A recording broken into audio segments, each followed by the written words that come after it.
आज आपण बनवणार आहे पनीर कोफ्ता। चला बनवूया। पहिला आपण एका ताटात पनीर आणि उकडलेला बटाटा खिसून घेऊया।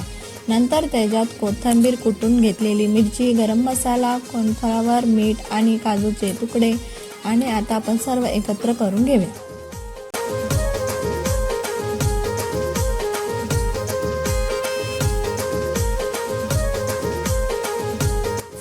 एकत्र केल्यावर त्याच्या छोट्या साईजचे बॉल करून घेऊया आणि ते तळून घेऊया।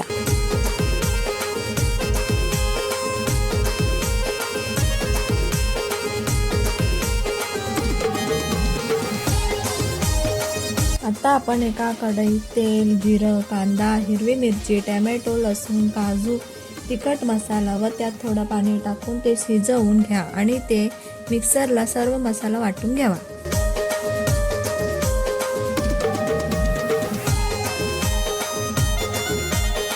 एका कढईत जिरं वाटलेलं वाटण टाकून त्यात हळद, कस्तुरी मेथी, किचन किंग मसाला, धना जिरा पावडर व थोडं पाणी टाकून एकत्र करूया। त्यानंतर त्याच्यात मीठ व गरम मसाला टाकून त्यात पनीर बॉल टाकूया व त्याच्यावर पनीर खिसून सर्व करूया।